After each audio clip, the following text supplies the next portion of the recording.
through Thursday, I think. And he's going to give a talk. We have already selected the topic for him, unbeknownst to him. And it is Ayurveda and Chronic Diseases, Part A and Part B, on Tuesday and Wednesday, the 13th and the 14th and 15th of July, instead of Shvetashvatara and what is the other one? Kathopanishad, the same time, 6 to 7, Tuesday and Wednesday. So Harinder will make a flyer, which I request you all to help publicize, send it to all your friends, and invite the people to come and attend, and we can also put it in the spirit path. And we'll be, Janani will be sending it to the Eugene lists so that everybody can come and make use of this very, very rare to have an authentic practitioner of Ayurveda come and talk about chronic illnesses, things which you cannot be cured, how to manage, what to do, etc. He can talk about that.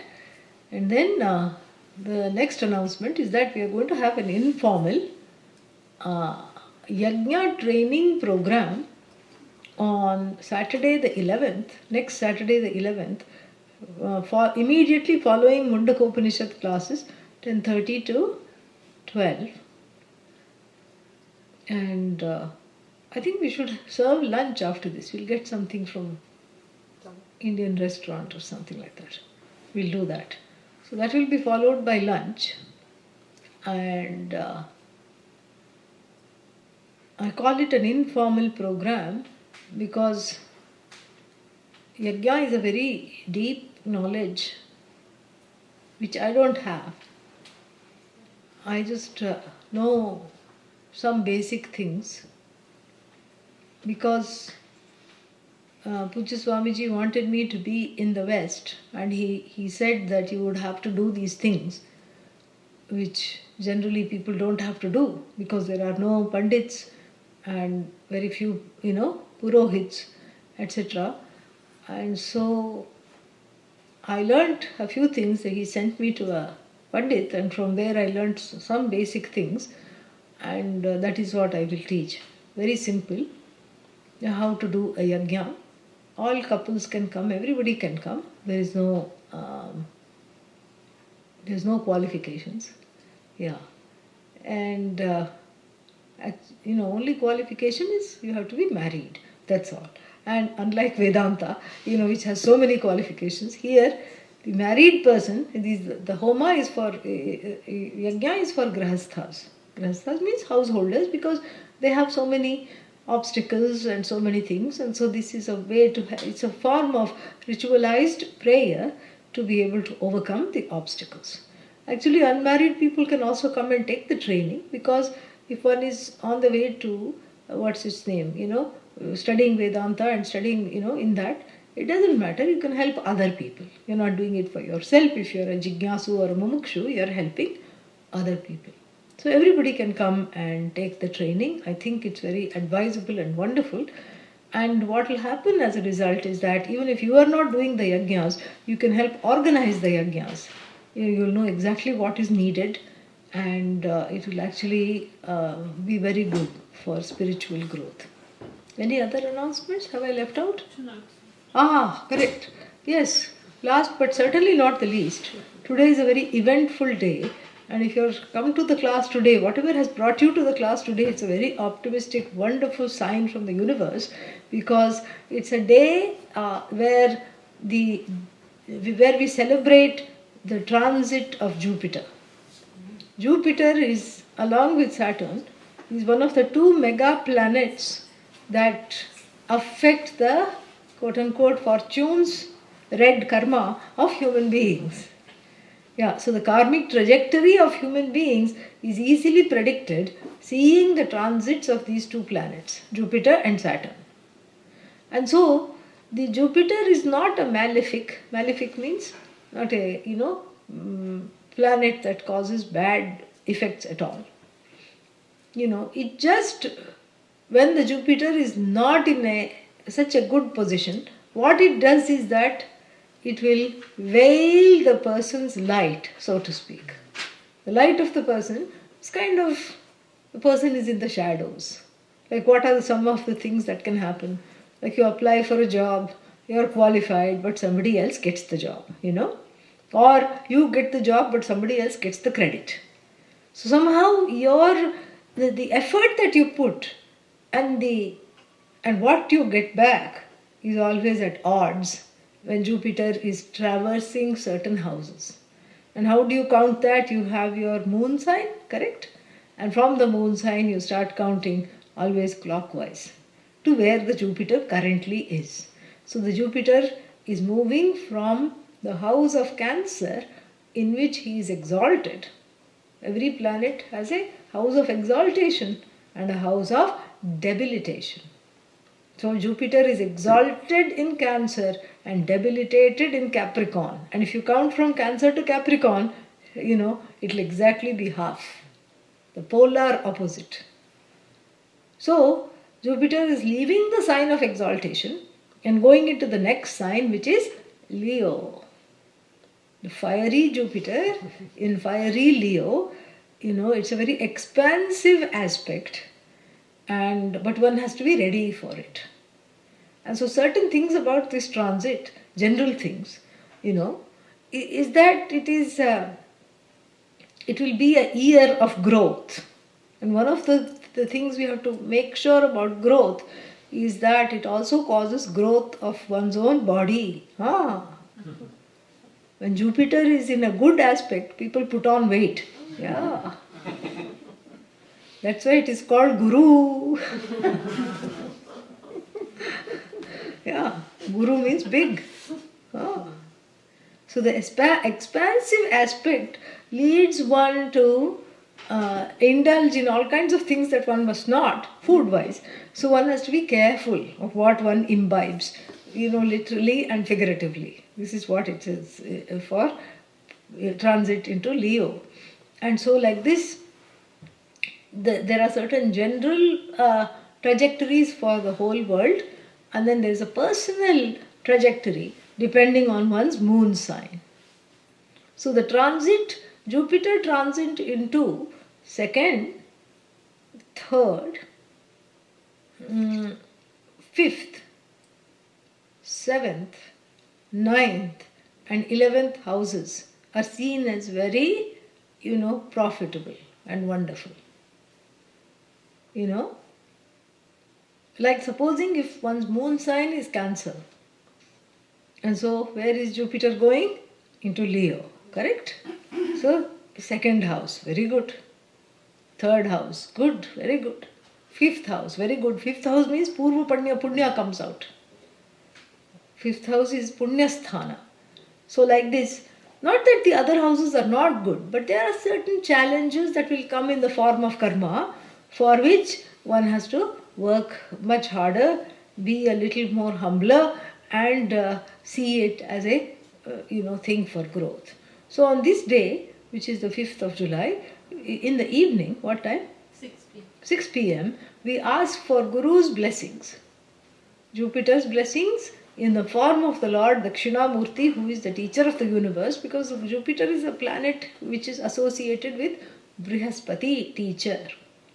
Because Jupiter teaches by purposely veiling all that one sees as wonderful in oneself, which are all finite things.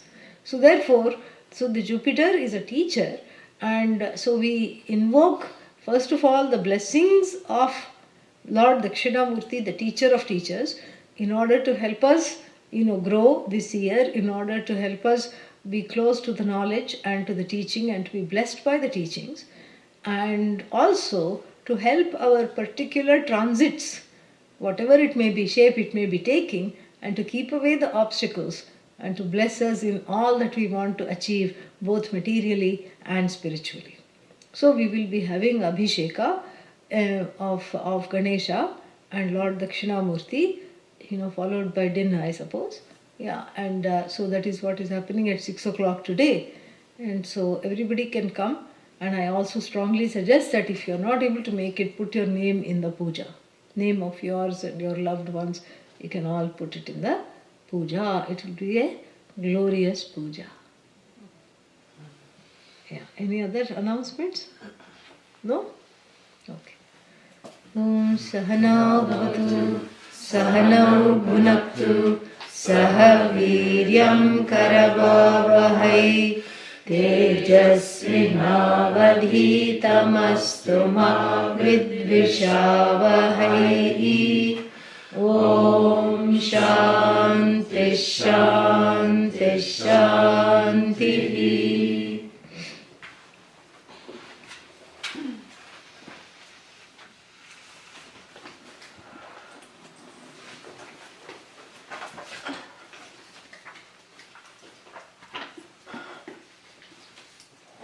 So finally we get to hear what is this Shishya Viveka.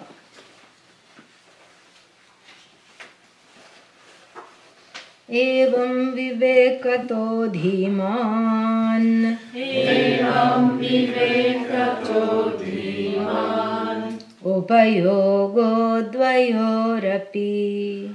Upayogo Dvayorapi. Shishyo Nimitta Matram Syat. Shishyo Nimitta Matram Syat. Garishtha Guru Paduka. Garishta Guru Paduka. Evam Vivekato Dhiman. Evam Vivekato Dhiman. Upayogo Dvayorapi. Upayogo Dvayorapi. Shishyo Nimitta Matram Syat. Shishyo Nimitta Matram Syat. Garishtha Guru Paduka. Garishta Guru Paduka. Yeah. So actually this one feels like it should have come after the 15th one. Because there's more of a easier segue there, but that's okay. He's concluding the section in the next 2-3 verses. So therefore he says, Evam Vivekataha.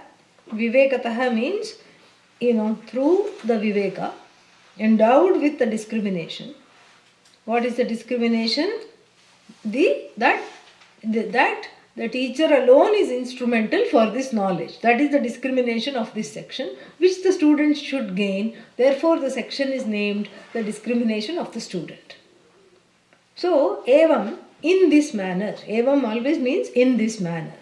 In which manner? Outlined above. We have to see in all the ways in which we are doing this. So, evam vivekataha, in this manner, through viveka, vivekataha, because of this viveka, Dhiman, because of this Viveka, Tasil, Panchamyaha, Tasil. So the Tasil, the Tas here, Taha, which becomes the suffix Taha, is used in the sense of the 5th case. So out of this Viveka, what is born? Out of the discrimination that I am nothing, the teacher and the teaching is everything, what is born? What is born is called Dhiman. Yeah. Buddhiman means the one who is finally qualifies to be called as having a buddhi. Buddhi asya asti iti buddhiman, correct? Dhihi asya asti iti dhiman, matup. So, therefore, the one who has buddhi, that means other people don't have buddhi or what? They have buddhi, but they don't have viveka. So the buddhi that does not take into account that I want this knowledge. The buddhi means the faculty of intellection that doesn't take into account that I need this knowledge, that this human life is for something more purposeful than just this, is not a buddhi at all. So therefore dhiman means the one who is a person who is ready to use the buddhi. New definition. Not the one who has the buddhi. Everybody has it. Everybody has buddhi. Usually one is a buddhi hoarder. Yeah. If you're not using this for this knowledge, you're hoarding the buddhi. So here the dhiman is the one who is ready to expend the buddhi for this knowledge.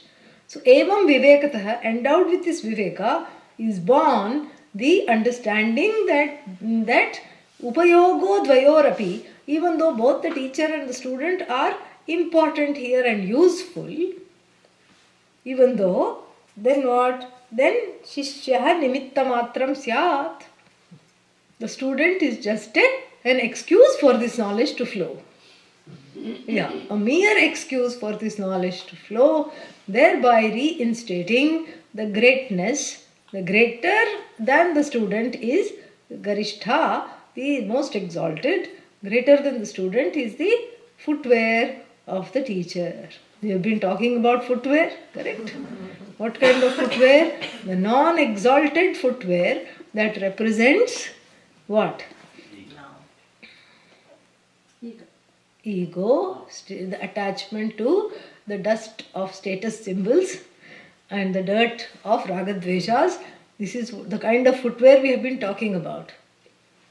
But the footwear here is that footwear that has become the foundation of the knowledge.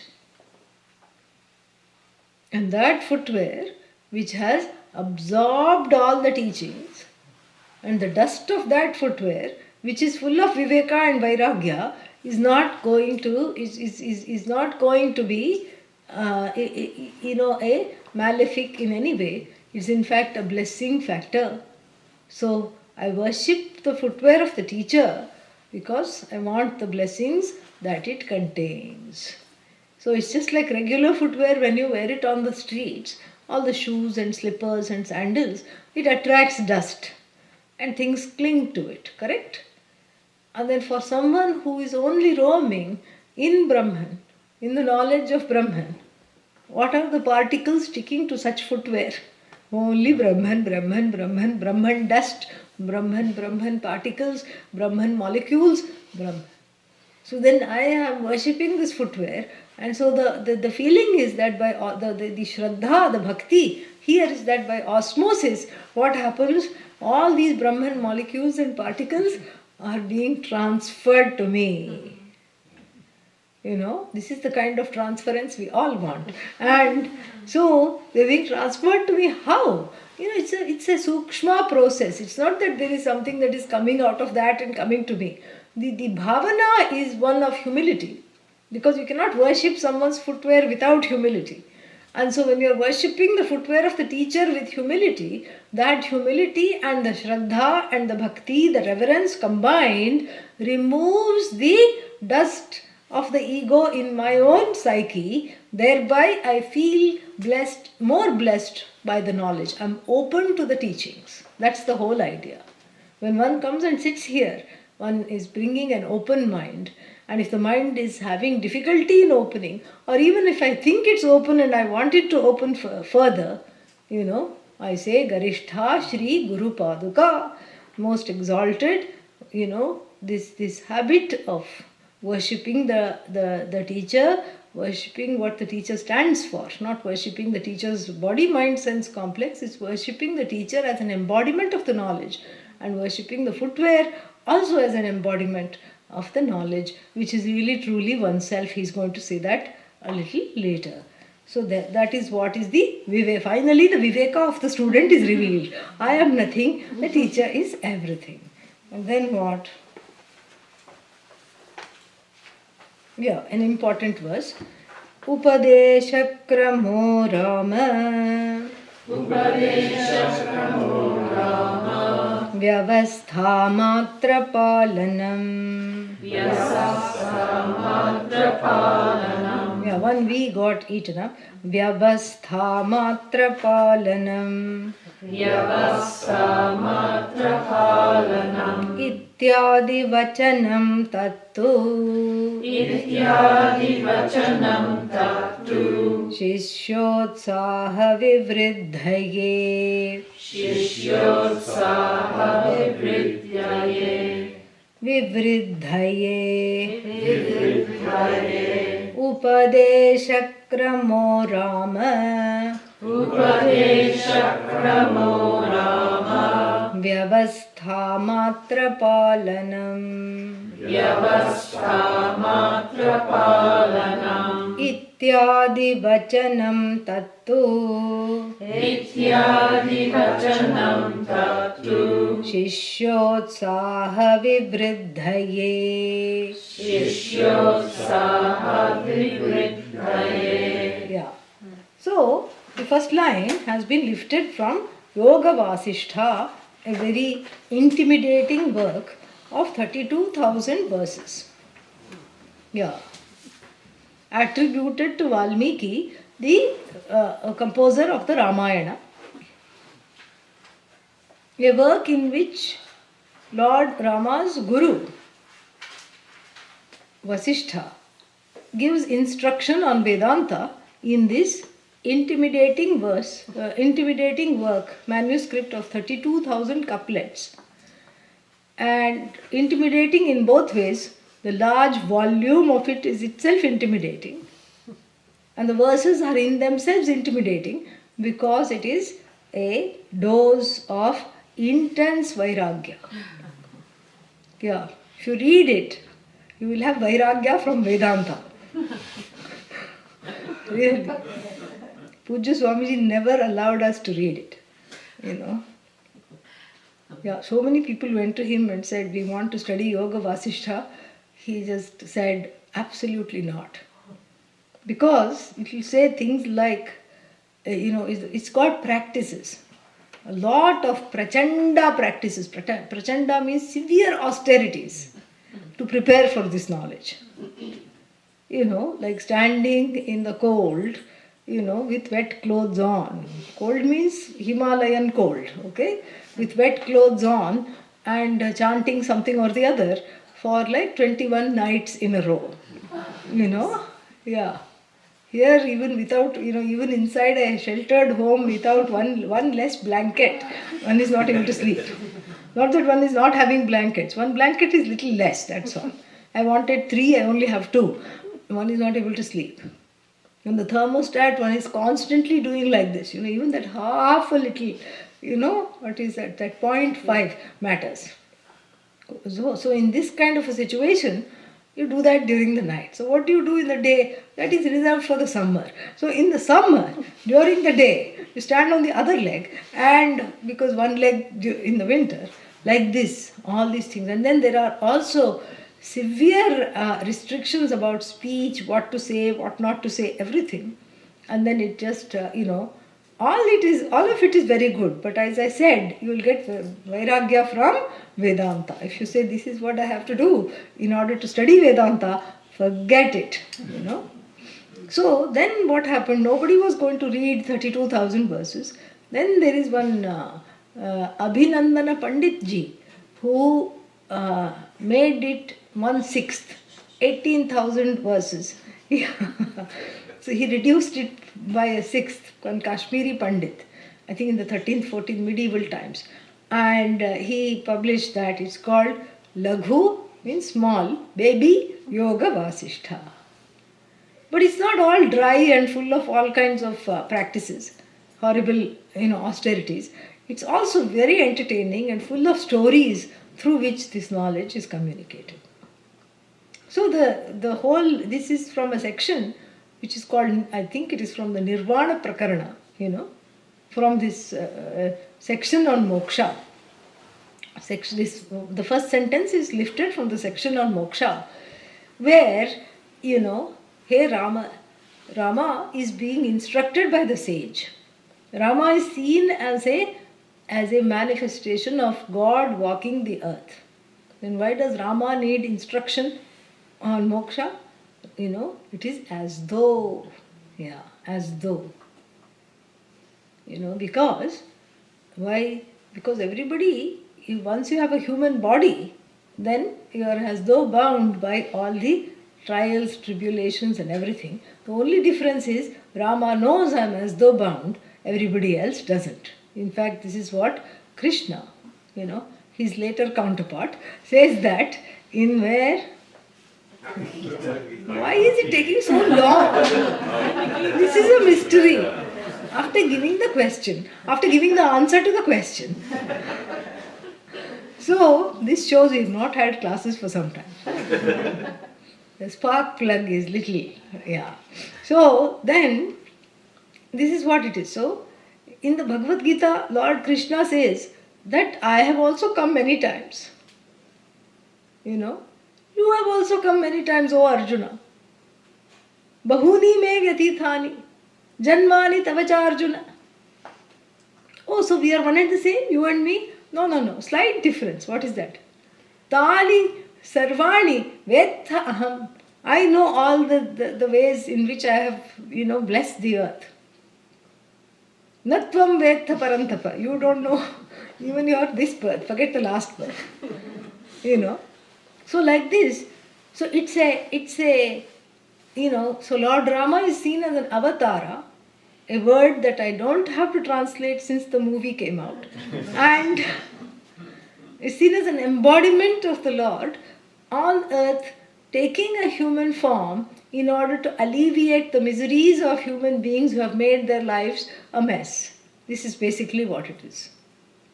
And so here, going through the human life, he goes through all as though the pains and sorrows of having his wife abducted by a demon king and having to fight it out and rescue her and all these things.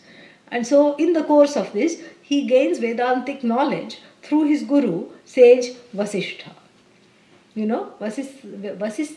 Vasishtasya idam Vasishtham, Yoga Vasishtha. That is what it is called. So belonging to Vasishtha, it becomes Vasishtha. So that is what the whole thing is.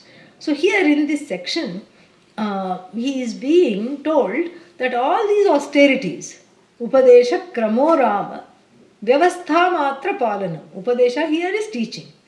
The teaching is nothing but your own preparation, which is correct actually. So Vyavastha Matra Palanam means Vyavastha here is discipline, a routine. So the teaching is nothing but following your own discipline. Of course, this can be badly translated, wrongly translated, and get into a lot of trouble. And this is what it has been done by people who say all you have to do is tell the truth and go do your meditation and you will get the knowledge. You won't, but that's a different matter. But the thing is, what is being pointed out here is that these disciplines are meant for capturing the ragadveshas and capturing all the kama, krodha, all the anger and all the other negative emotions that have a sway in my daily activities. In other words, capturing my own subjectivity, trapping my own subjectivity so that I am available for the knowledge. So here, sage Vasishtha is telling Lord Rama, Upadesha Kramo Rama Vyavastha Matra Palanam. It's just the, Palanam means following. Following the routine and following the practices is as good as the teaching. It's not meant to replace the teaching, but it's the preparation. Once that is there, the teaching flows. So Ityadi Vachanat, and in other Upanishads also, not just this one, but other Upanishads, we have statements saying that preparation is 9/10 of the teaching. And 1/10 alone is the teaching. And we see that in stories like Nachiketa and Satyakama, Shvetaketu, they were all, only once they were prepared, they were able to gain this knowledge. Shaunaka, etc., we are able to see this. So then if one were to ask, in those sections, including in the primary texts, the Upanishads, what is pointed out is the primacy of the student in the gaining of the knowledge. Because who is doing the tapas? Teacher is not standing on one leg. Yeah, right? Yeah. Who is standing on one leg? The student is standing on one leg. Who is stopping eating? Student has to stop eating. And so all this is meant for the student. So in all these practices, the primacy of the student is underscored, is emphasized. Whereas in this section, the primacy of the guru is emphasized. So is there a contradiction? No, there is not a contradiction. Because he concludes, Narahari concludes, that such statements are merely for Shishya Utsaha Vivriddhi. Vivriddhi means growth. Vriddhi plus V. Growth. And, Vivriddhaye, For the growth. For the growth of what? The student. What kind of growth? Growth of what? The optimism of the student. Utsaha, enthusiasm, optimism, hope. So whenever the student is highlighted in the teachings as the primal person through which the teachings are, established, imbibed, etc., that is just a little pat on the back for the students. Otherwise, the student will go into the doldrums and not want to come out of the covers even though it is 100 degrees outside. Yeah. So that the student doesn't go undercover, because already the student is hopeless. And to such a student you tell it's only the Guru, you are nothing, you are nobody, then that is not doing anything. Right? Because already I came to the knowledge saying I am nobody and I am nothing. And I am told you are nobody, you are nothing. Seems kind of redundant, correct? So therefore, the student is the one who has to be kept in good humor. Otherwise, who will the teacher teach? We have to think of ourselves. And so, we want a smiling classroom. And, so for our own mental health, we, what is that?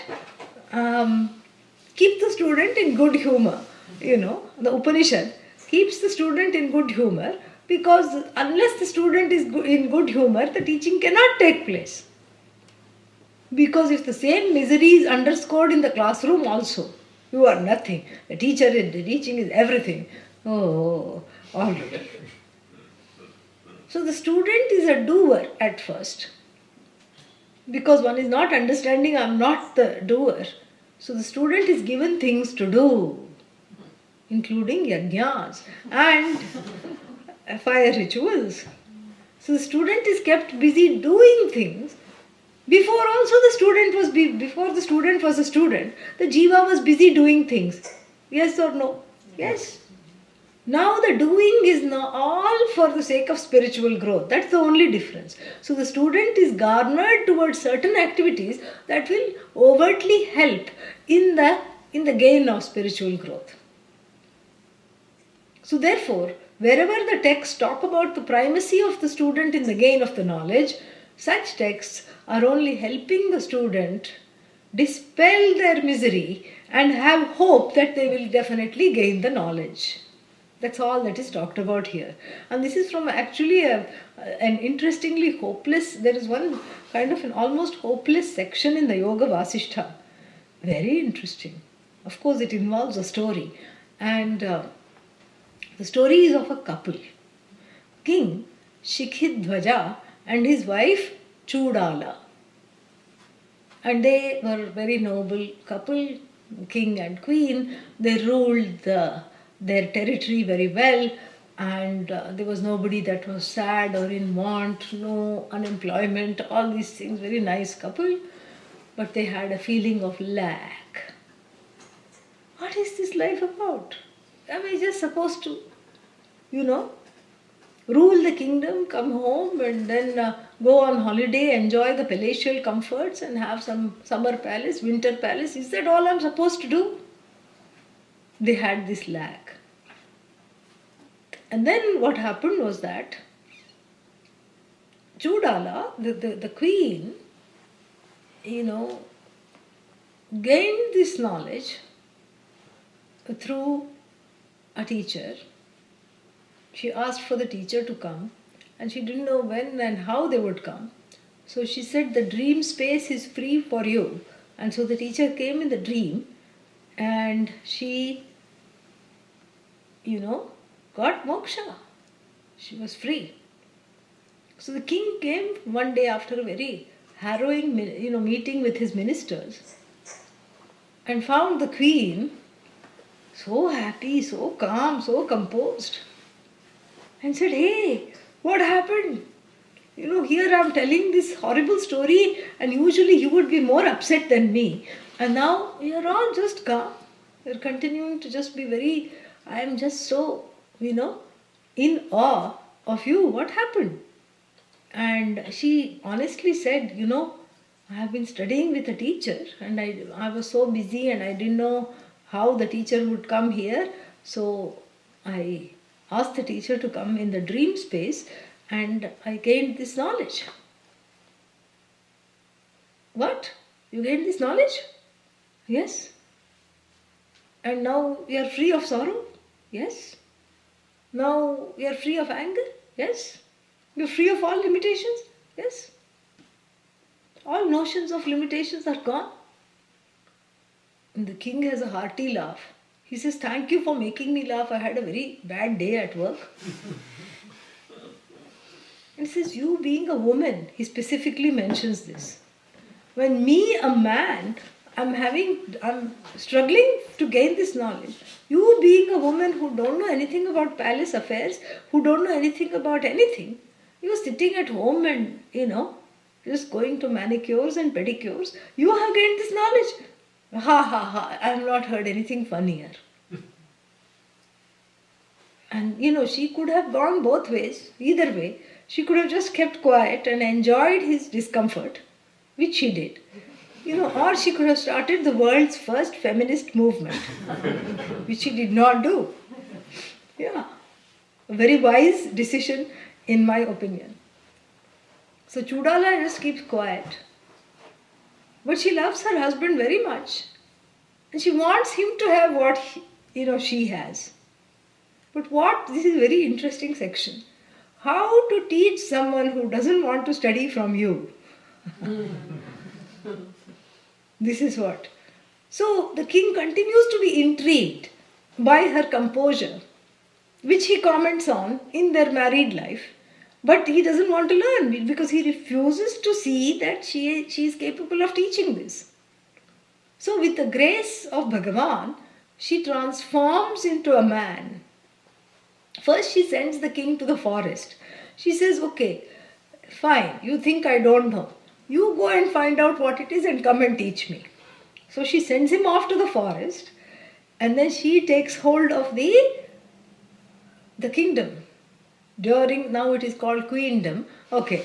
So during the day she rules, and at night she goes to him disguised or in the form of a young, resplendent teacher called Kumbha Muni, and starts testing the king to see his level of growth, and starts teaching him also.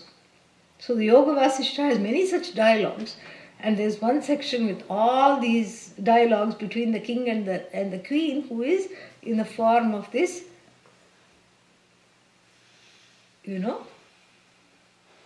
boy guru.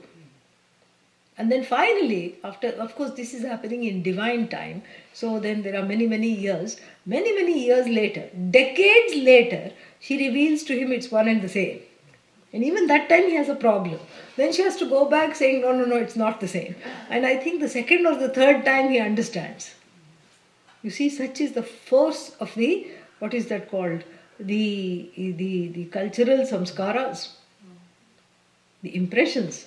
So hard to overcome. So anyhow, so the Yoga Vasishtha is this kind of a, amalgam of various anecdotes, all on the subject of Vedanta.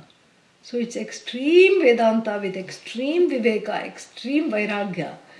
And in the formative years of one's life as a student, one is advised to not read it, And so anyhow, so the primacy of the student here, which because it's Yoga Vasishtha is all about practices leading to this knowledge and all about the knowledge. And so the practices here are emphasized to keep the student in good humor during the pursuit, to keep the student optimistic and enthusiastic. This in no way, negates what Narahari has been saying so far, that the Guru alone, the Narahari has been, what is he saying? He has been establishing the primacy of the teacher. And in fact, it's not even primacy, it's the only essay of the teacher. So, that is the whole thing. Ityadi vachanat shishya utsaha vivriddhaye. And then the last one. Siddhanta sarvatantranam Siddhanta Sarvatantranam Sadyah Pratyayakarakah Sadyah Pratyayakarakah Sarvada Bhavaniyoyam Sarvada Bhavaniyoyam Guru Shishya Vinirnayah. Guru Shishya Vinirnayah. Yeah, Sarvada Bhavaniyaha. Bhavaniyaha means worthy of contemplation. Bhavaniyaha, Bhavana Yogyaha, that in which one abides. So, worthy of abiding in when? Sarvada, at all times. What is worthy of being abiding in at all times? Guru Shishya Vinirnayaha. The discrimination of the Guru and the Shishya, seeing the Guru as the source of everything, as the source of all knowledge. That is to be abided in at all times. This certainty, Vinirnayaha, this Nishchaya, this understanding that the student is not at all essential, in this is a non-essential entity, is just an entity who is coming with a begging bowl for knowledge, and the teacher is the donor, is the giver, is everything. This is actually has to be contemplated upon at all times. One has to abide in this at all time, in this understanding, in this bhavana, in this statement at all times, in this attitude. One has to abide at all times, because by this abidance, what is helped is not the Guru but the Shishya. This helps me as a student. Why? Because I see it becomes easier. I see that it becomes easier to assimilate the knowledge. How? Because I am open, I have let go of my own, affinity for all kinds of status and preferences, raga, dvesha, etc. So, therefore, sarvada bhavaniyaha ayam guru shishya vinirnayaha. Ayam guru shishya vinirnayaha. This certain understanding of the place of my own place as a student and the exalted place of the Guru has to be abided in at all times as a lasting practice.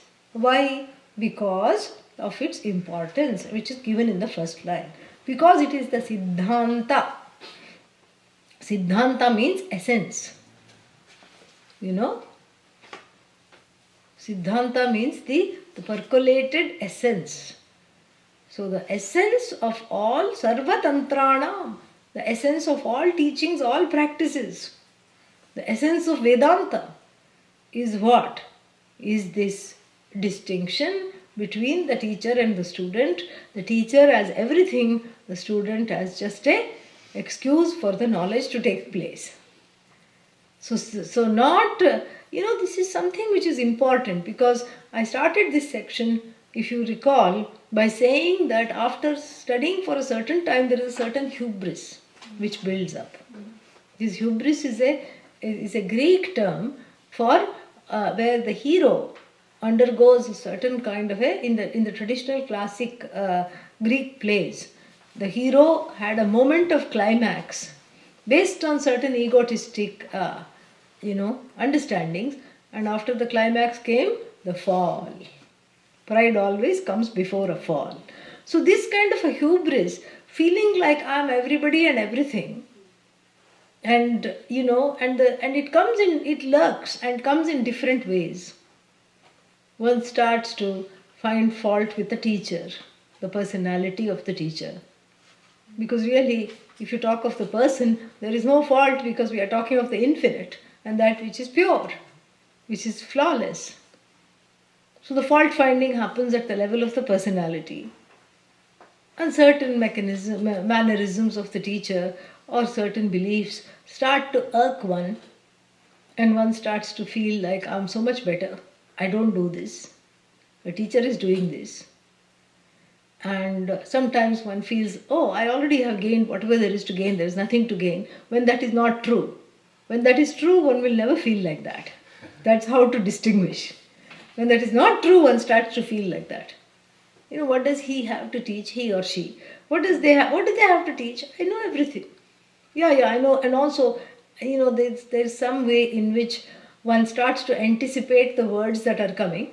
One starts to, after listening for some time, one can predict the jokes, one can predict certain things. And then what happens is that when one is going on that trajectory, the listening is affected. One is not able to listen properly. And this section is really unique, because no other Vedanta text goes through such an extent to help the student in the time of this hubris. That is not talked about.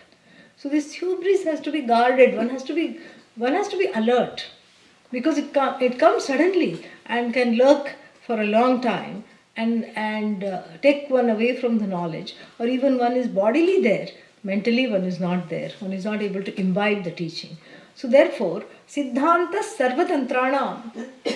So this understanding that the understanding of my own place as the student. And what is my place? As the displaced one.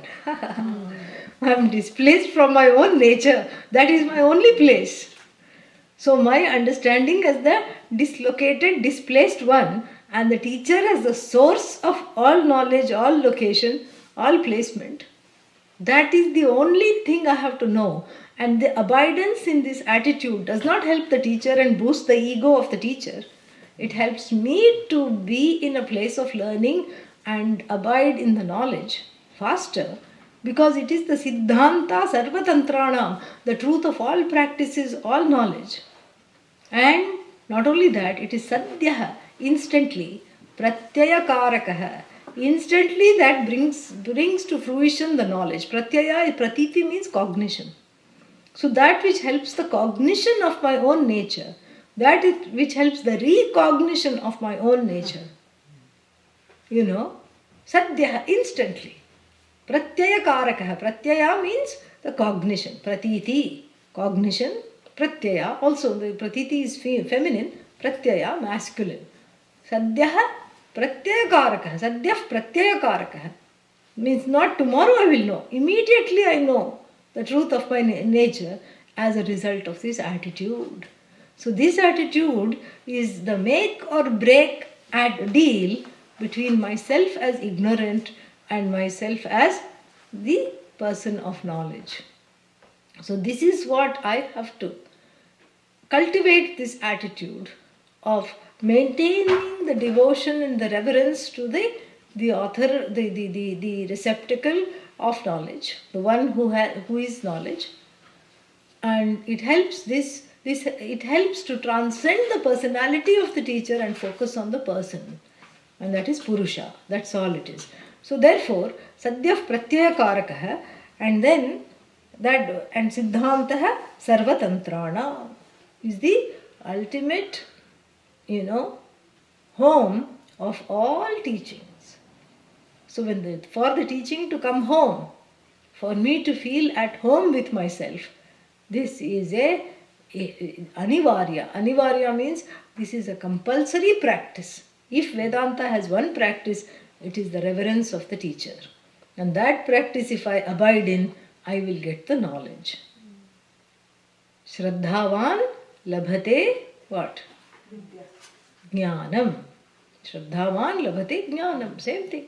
Vidya. So, from the Bhagavad Gita, Shraddhavan labhate jnanam. So, the one who has Shraddha gains the knowledge. So, how to have Shraddha has been given in this section.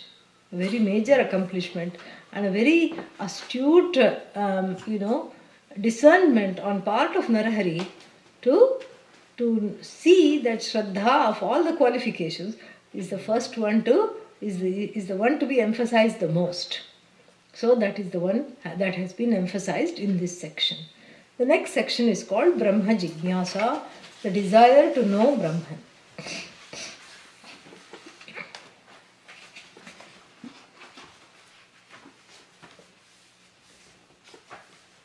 अथातो ब्रह्म जिज्ञासा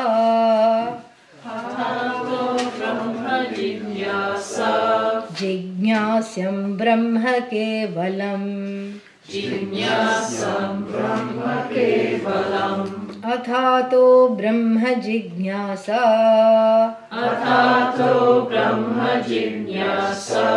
जिज्ञास्यं ब्रह्म केवलम् तटस्थलक्षणो नाथ लक्षणे नाथ not लक्षणो लक्षणे तटस्थलक्षणे नाथ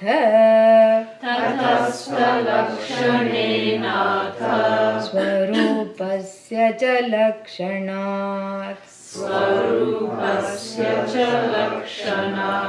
तटस्थलक्षणे नाथ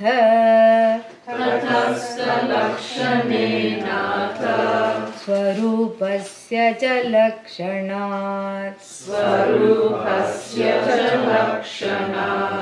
Very beautiful and a lovely play on the Brahma Sutra, the first, the first verse. Wonderful play. So this is a section called Brahma Jignasa, and it is a short section, of 4 verses, and 4 or 5 verses. And Brahma Jignasa, Jnatum Ichha, Jignasa. The desire to know is called Jignasa. The desire to know Brahman is called Brahma Jignasa. It's like those elephant jokes,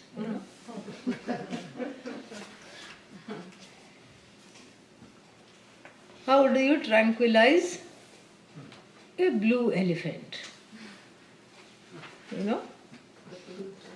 With a blue elephant gun, tranquilizer gun. If you want to take out something, you can't just approach these things. You have to tranquilize it first. Then the next question, how do you tranquilize a white elephant? White elephant rather than... No. You first paint it blue. And then you deploy a blue elephant gun. Simpler. So like this. Same principle here also. So Brahma Jignasa, enquiry, desire to know, and Brahmanaha Jignasa, the desire to know Brahman, not the desire of Brahman. Yeah. This is Karmani Shashti, means it's a object-based 6th case compound where the object of knowing is Brahman. And the desire is focused on the object of the knowledge for which is Brahman. Of course, that the object happens to be the subject, in fact, is the subject matter of our teaching, that is going to come later. But grammatically speaking, it's the object. Okay? Yeah. So, Brahma Jignasa. So now, very interestingly, there are certain aphorisms, 545 to be precise, I think, connected to this knowledge, called Brahma Sutras, where the impossible has been made possible. What is the impossible? How to put this Vedanta in the form of aphorisms. The whole Shastra you put in form of aphorisms. But because the limitless is neither small nor big, it is bigger than the biggest, smaller than the smallest, this is possible. So, Lord Vyasa wrote this, and he wrote these aphorisms. And the first one is called, is simply the first line of the first portion of this, first pada, the first portion of this mantra, of this verse. Athato Brahma Jignasa. That is the first aphorism. First sutra. Sutra means it's in a condensed form. And Adi Shankara, who himself is condensed, has written about 6 pages of commentary on this on this one. And then the commentary on Adi Shankara's commentary has run into thousands of pages. We have a whole Brahma Sutra Parampara. There is Tika, there is Bhashya, there is Tika upon Tika, and then Tippani. All these things are there. Footnotes are there, this is there, that is there. There is a whole parampara of writings. Because that terse, see the beautiful sutras, the beauty about aphorisms is that it should hold the kernel of everything in it. And here, Athato Brahma Jignasa. Atha, yeah. And Atha and Ataha. Ataha means, thereafter, therefore. Atha, now.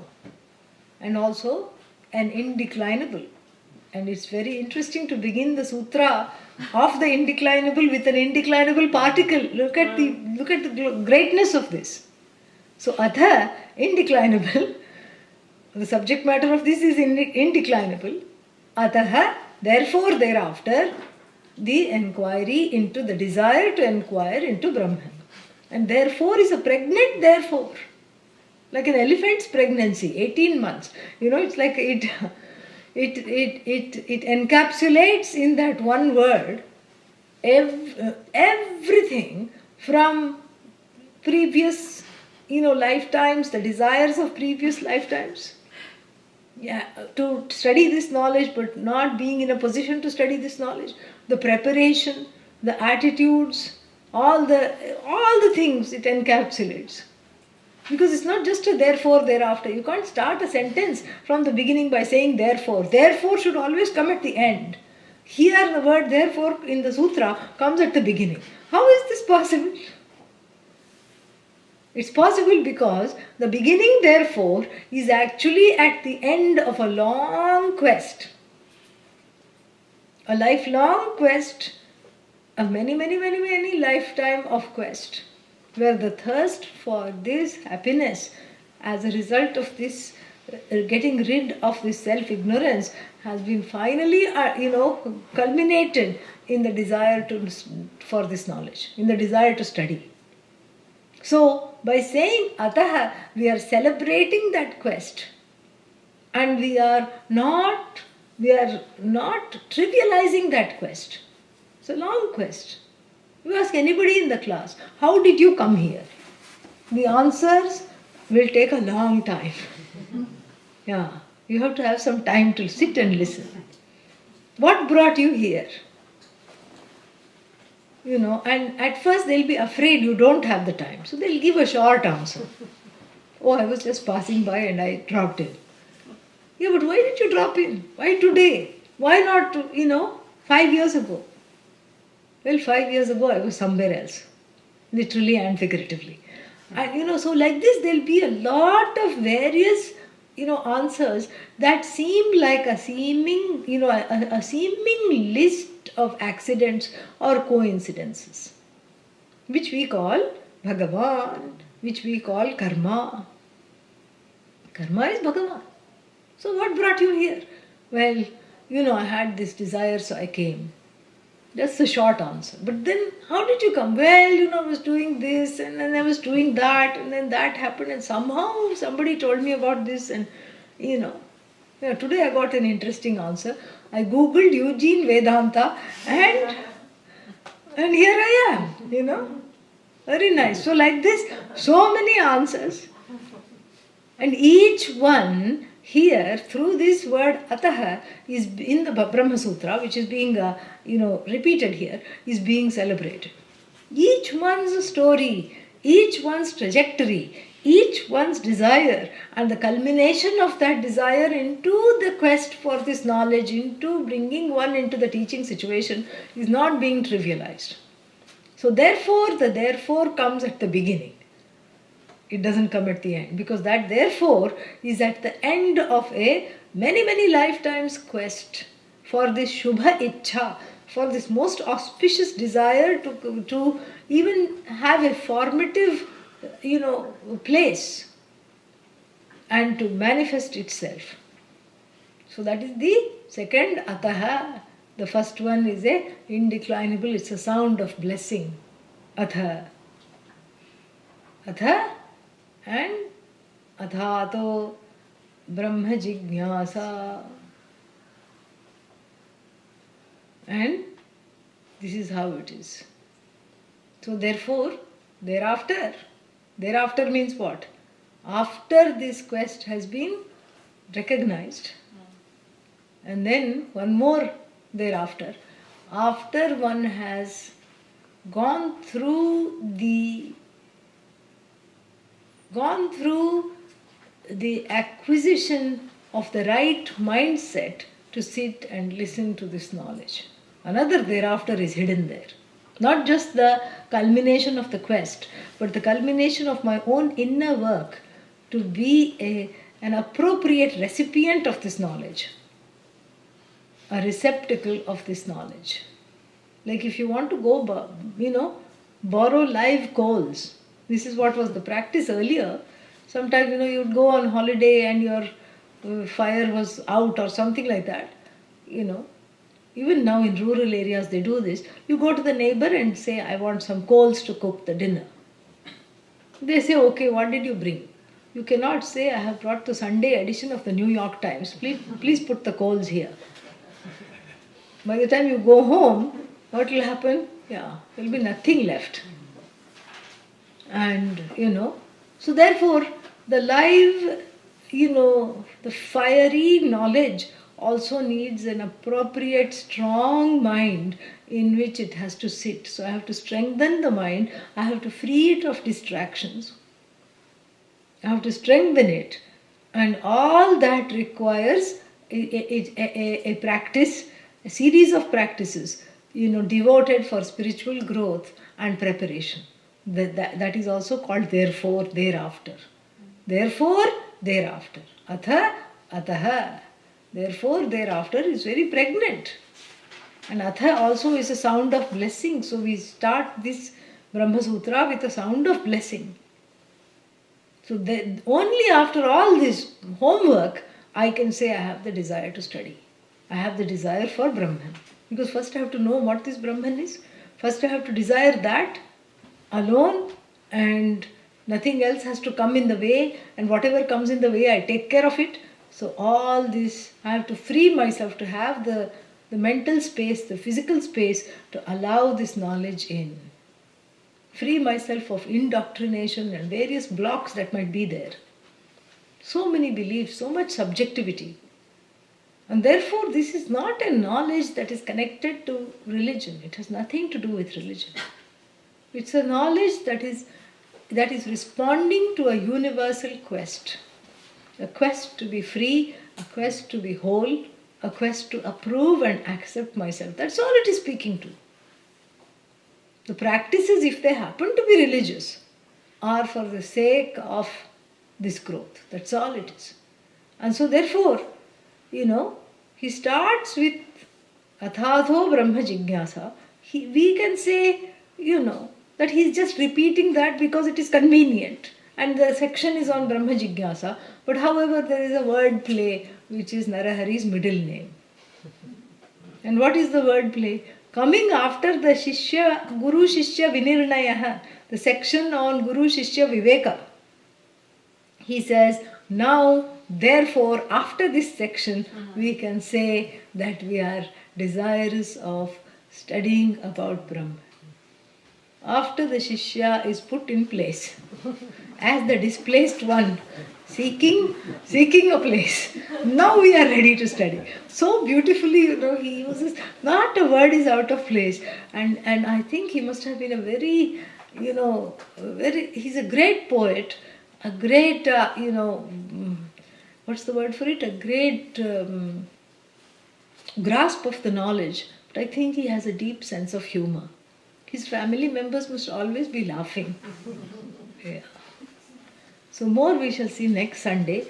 We are blessed to have a number of classes this month, because next month you can do whatever you want, because I am going to be traveling next month. So this month we are having class on the next week, and then we'll take 1 week break, and then again on the 26th, I think. So we're having 3 classes to compensate for the times that we will not be having the classes next month.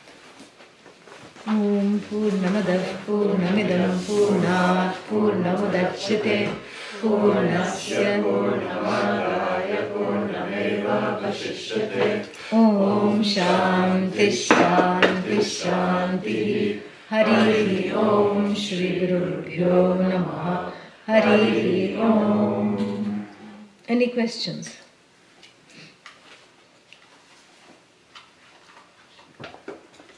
Please telecast. Oh, we are telecasting. You are here. You are listening. Some problem? Please telecast. No problem, sir. Yeah, we are telecasting. Yeah, I suppose. I don't know what they meant, but suddenly somebody said, please telecast. Need some advice on comforting others who suffer. Yeah, this is a very important question. Just because I am a Vedantin and somebody is suffering, I can't go and say you are not really suffering. Yeah.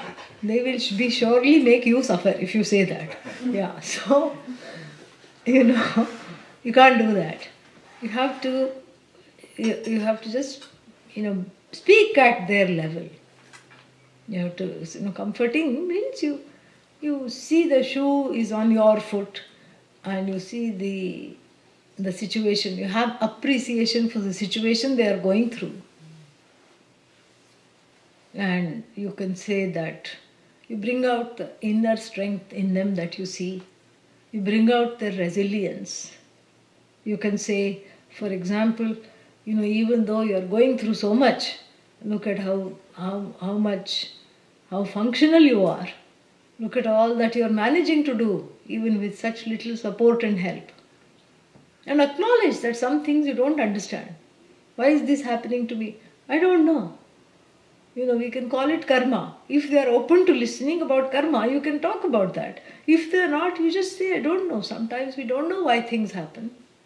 But we know that they are not purposeless. We may not know the purpose, but there is a purpose. And that purpose is greater than the sum of the suffering, the sufferer combined. It is usually you can bring out certain self-growth, whatnot. You just listen. Most of the time you just listen. Let them talk. And that itself is comforting. That itself is actually very comforting. Yeah. Yeah, namaste. Nice to see you, Rosemary. Yeah, I'll be in Atlanta on 19th. I don't even remember anymore. 19th and 20th. Maybe I can see you there.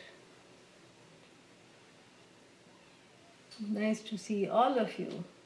Veera, yes, namaste. Any other questions here? Okay. See you all on Tuesday. Om Namah Shivaya. Tonight, Swamini. See everybody tonight. Oh yes, tonight. I forgot.